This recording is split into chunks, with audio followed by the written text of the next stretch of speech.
नमस्कार दोस्तों, स्वागत है आप सभी का आपके अपने चैनल पर। दोस्तों, आज आपके लिए लेकर आ चुके हैं राजस्थान बीएसटीसी परीक्षा के लिए हिंदी का एक ऐसा पेपर जो आपके एग्ज़ाम के लिए अति महत्वपूर्ण है। तो दोस्तों, अगर आपको भी बीएसटीसी परीक्षा में अच्छे नंबर लाने हैं तो वीडियो को पूरा एंड तक देखना है, चैनल को सब्सक्राइब करना, नोटिफिकेशन बेल को प्रेस करना है, जिससे कि राजस्थान बीएसटीसी के पेपर आपको ऐसे ही मिल सकें। तो दोस्तों देखिएगा, आपके एग्ज़ाम के अंदर भाग द यानी दोस्तों सेक्शन डी आने वाला है भाषा योग्यता का, ठीक है दोस्तों, जिसमें हिंदी के प्रश्न आपको पूछे गए हैं। तो देखिएगा यहाँ पर 171 दोस्तों 171वां प्रश्न एग्जाम के अंदर आने वाला है।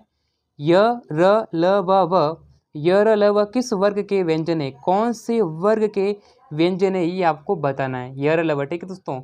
तो यहाँ पर ऑप्शन नंबर सी इसका परफेक्ट आंसर हो जाएगा, यानी दोस्तों अंतस्थ व्यंजन के उदाहरण हैं। तो यहाँ पर अंतस्थ व्यंजन हो जाएगा, यानी कि सी ऑप्शन इसका करेक्ट आंसर हो जाएगा। नेक्स्ट क्वेश्चन 172, श वर्ण किस वर्ग के व्यंजन है। जो यहाँ पर जो श वर्ण है वो कौन से वर्ग के व्यंजन है। तो दोस्तों ये जो श बनता है दोस्तों, ये क प्लस श बन के मिलकर बनता है बराबर श बनता है, ठीक है दोस्तों। तो ये दोस्त जैसे मान लो क्षत्रिय, ठीक है, तो ऐसे हम करेंगे तो भी आंसर इसका करेक्ट आंसर हो जाएगा। तो यहाँ पर नेक्स्ट प्रश्न पूछा गया है, किस शब्द में तत्पुरुष समास है। आपको बताना है कि कौन से शब्द में तत्पुरुष समास है। देखिएगा, आजन्म, घनश्याम, अनिचा या फिर तिरंगा। तो देखिएगा तत्पुरुष समास दोस्तों ये होता है जिसमें यहाँ पर कारक वगैरह होता है, तो दोस्तों आजन्म इसका करेक्ट आंसर हो जाएगा। नीलकंठ में कौन सा समास है, ये दोस्तों एग्जाम्पल वगैरह याद कर लेने। तो नीलकंठ दोस्तों नीला है कंठ जिसका वह, ये हो जाएगा दोस्तों बहुव्रीहि समास, ऑप्शन ए आंसर।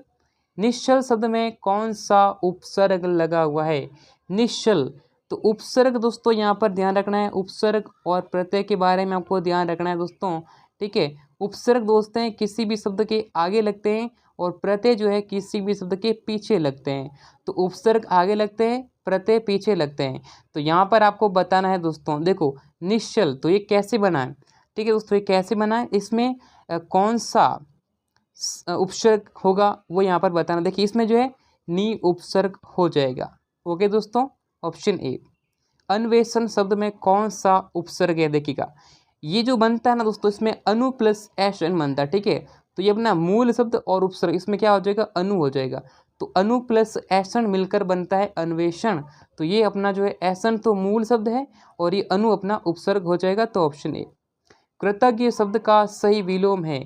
कृतज्ञ का होता है दोस्तों कृतज्ञ, ठीक है दोस्तों, कृतज्ञ होता है, ऑप्शन सी आंसर आपको सभी को अच्छे से पता होगा दोस्तों, ठीक है। यहाँ से ऑप्शन सी हो जाएगा करेक्ट आंसर। तो यहाँ पर देखिएगा नैसर्गिक का विलोम शब्द पूछा गया। देखिएगा नैसर्गिक, इसका विलोम आपको पूछा गया है। तो नैसर्गिक का क्या विलोम होगा, सिंपल सा देखिएगा, सामयिक, चमत्कार या कृत्रिम। तो कौन सा होने वाला है नैसर्गिक का विलोम शब्द, ये आपको यहाँ पर बताना है। तो सिंपली दोस्तों नैसर्गिक का हो जाएगा अपना कृत्रिम, ठीक है दोस्तों। तो यहाँ पर दोस्तों देखिएगा, चादर के बाहर पैर पसारना, मुहावरे का अर्थ क्या है। चादर के बाहर पैर पसारना, इसका अर्थ क्या होने वाला है, तो आपको ये आपको बताना है, ठीक है दोस्तों। तो ये सारे मोस्ट इंपॉर्टेंट होने वाले हैं, इन सभी के आंसर आपको देने हैं। तो देखो यानी आय से अधिक व्यय करना, अपनी आय से ज़्यादा खर्च करना।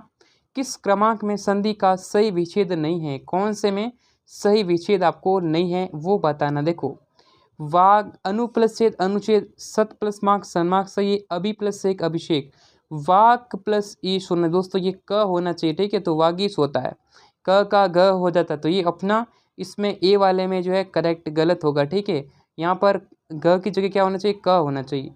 नेक्स्ट, इतिहास के पूर्व का के लिए एक शब्द को, यहाँ पर वन वर्ड बताना है। इतिहास के पूर्व, इतिहास से पहले उसे क्या कहते हैं दोस्तों, उसे कहते हैं यानी प्रागैतिहासिक। बाणों को रखने का साधन, उससे क्या कहते हैं, बाणों के रखने के साधन को कहते हैं तुणीर, ऑप्शन नंबर बी। कालीमा शब्द में प्रयुक्त प्रत्यय, देखो यहाँ बताना है प्रत्यय कौन सा। देखो प्रत्यय क्या होते हैं, पीछे लगते हैं। तो कालीमा में दोस्तों क्या होना, देखो कालीमा, तो इमा हो जाए, इसमें क्या जुड़ रहा है, इमा जुड़ रहा है, तो इमा इसका हो जाएगा। आवना प्रत्यय लगाकर बनाया गया सही शब्द कौन सा है। आवना, तो आवना देखो खिलौना, औना इसमें बिछोना, औना है इसमें ये वाला, तो ये देखो सुहावना, आवना पीछे आ रहा ना, तो आवना इसमें हो जाएगा। त्योहार शब्द का सही रूप कौन सा है? त्योहार शब्द का सही रूप, तो दोस्तों त्योहार कैसे लिखते हैं? काफ़ी ये जो शुद्ध वर्तनी का सवाल पूछा गया दोस्तों, इसमें सिंपल से दोस्तों यहाँ पर जो है त्योहार लिखते हैं। ऑप्शन नंबर डी इसका आंसर हो जाएगा। नेक्स्ट देखिएगा दोस्तों, अगर आपको बीएसटीसी के मॉडल पेपर डाउनलोड करने हैं तो सिंपली सर्च करना है स्टडी मंदिर, ठीक है ना। गूगल पर आपको स्टडी मंदिर सर्च करना है, जिसका लिंक मिल जाएगा डिस्क्रिप्शन में। यहाँ पर आपको दोस्तों बीएसटीसी के पेपर मिल जाएंगे, तो लिंक इन डिस्क्रिप्शन। नेक्स्ट देखिएगा, शुद्ध वर्तनी वाला शब्द दोस्तों कौन सा हो जाएगा? शुद्ध वर्तनी वाला शब्द पूछा, देखिएगा।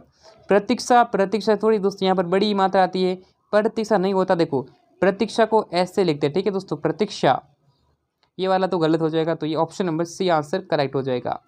किस क्रमांक में अभिराम अविराम शब्द सही अर्थ भेद है? देखो अभिराम का मीनिंग क्या है और अविराम का मीनिंग क्या है, इसका मतलब बताना। देखो अविराम का मतलब बिना रुके, और अभिराम का मतलब होता है दोस्तों यानी बहुत बढ़िया, सुंदर। तो देखो अभिराम का मतलब हो जाएगा सुंदर, और अविराम का मतलब है लगातार। तो डी आंसर हो जाएगा करेक्ट आंसर। नेक्स्ट देखिएगा प्रश्न, कौन सा शब्द तद्भव है? यहाँ पर तद्भव शब्द पूछा गया है दोस्तों। तो दोस्तों एक तद्भव होते हैं और एक तत्सम शब्द होते हैं, ठीक है। तद्भव और तत्सम, इन दोनों में कन्फ्यूज़न काफ़ी लोगों को होता है, ठीक है। तद्भव क्या होते हैं और तत्सम क्या होते हैं?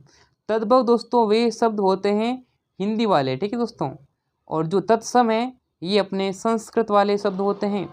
जैसे मैंने कहा दूध और दुग्ध, दूध क्या है, एक हिंदी शब्द है, इसलिए तद्भव होगा, और दुग्ध दोस्तों एक संस्कृत वाला शब्द है, जो यहाँ पर तत्सम होगा।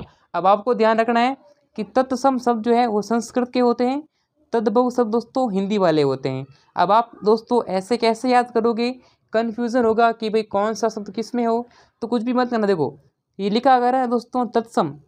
अब देखो ये तत्सम, आप वर्ड देखो इसमें क्या आ रहा है, स आ रहा है, इसका मतलब स से संस्कृत। देखो यहाँ पर भी स है, यानी दोस्तों तत्सम में स आ रहा है, इसका मतलब तत्सम हो जाएंगे संस्कृत वाले, और बाकी जो बचेंगे तद्भव वह हिंदी वाले हो जाएंगे, ठीक है। याद हो जाएगा। चलिए अब हमें बताना है कौन सा तद्भव है, इसका मतलब कौन सा हिंदी वाला वर्ड है।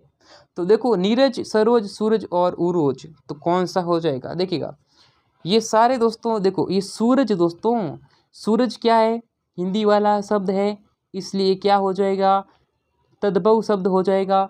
अगर हमें इसका तत्सम बनाना होता है, मैं कहने का मतलब है इसको संस्कृत वर्ड बनाना होता, तो दोस्तों ये क्या होता है, सूर्य होता है दोस्तों। क्या होता है? सूर्य बनता। तो दोस्तों सूर्य शब्द क्या है, तत्सम शब्द है, और तद्भव शब्द दोस्तों हिंदी वाला हो जाएगा सूरज।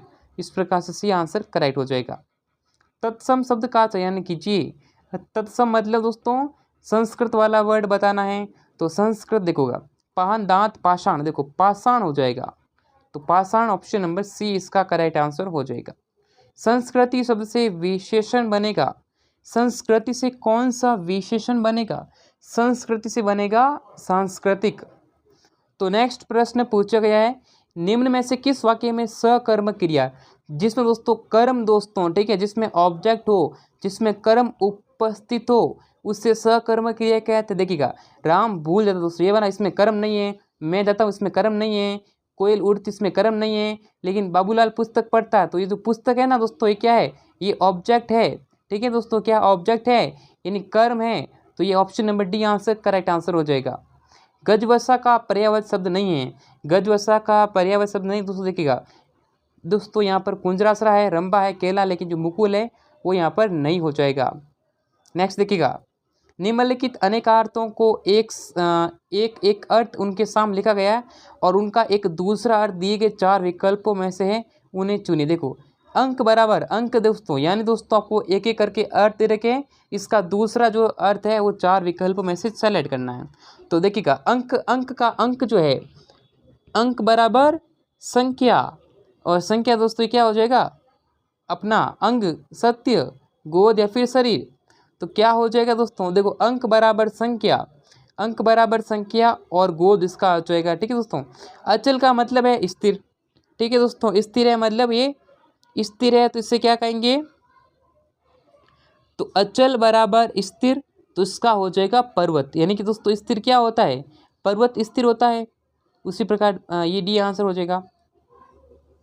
किस क्रम में सही मेल नहीं है, तो ये आपको बताना है कौन से में सही मेल नहीं किया। देखो चिर यानी बहुत समय, और चीर एंड वस्त्रखंड बिल्कुल सही है। तरणी का मतलब सूर्य, तरणी मतलब नाव, मात्र मतलब केवल और मात्र मतलब माता, ग्रह मतलब दोस्तों ग्रह यानी घर। अब ग्रह दोस्तों जैसे ये होते हैं ना दोस्तों, ग्रह है, ग्रह मतलब घर, ठीक है। तो ये इस प्रकार से आंसर हो जाएगा। ग्रह मतलब से 8 ग्रह है आकाश में, तो ये अपना आंसर ए हो जाएगा, परफेक्ट। दोस्तों अगला सवाल पूछा गया है, निम्नलिखित में से कौन सा वाक्य शुद्ध है, यानी कौन सा वाक्य शुद्ध है। देखिएगा, उसने प्राण की बाजी लगा दी, गलत है। दहेज की लेन देन बहुत बुरी रिवाज है, गलत है। एक फूलों की माला ले आई, गलत है दोस्तों। देखिएगा, वह महल पीले पत्थरों से बना है, तो ये वाक्य दोस्तों शुद्ध है, यानी कि ऑप्शन डी इसका करेक्ट आंसर हो जाएगा। तो नेक्स्ट प्रश्न पूछा गया है, राजा नल की स्त्री का नाम दमयंती था, वाक्य का शुद्ध रूप कौन सा हो जाएगा। शुद्ध रूप देखिए यहाँ पर देखो, अब इसमें दोस्तों स्त्री की जगह यहाँ लिखेंगे पत्नी का नाम दोस्तों दमयंती था, इसका आंसर सी हो जाएगा।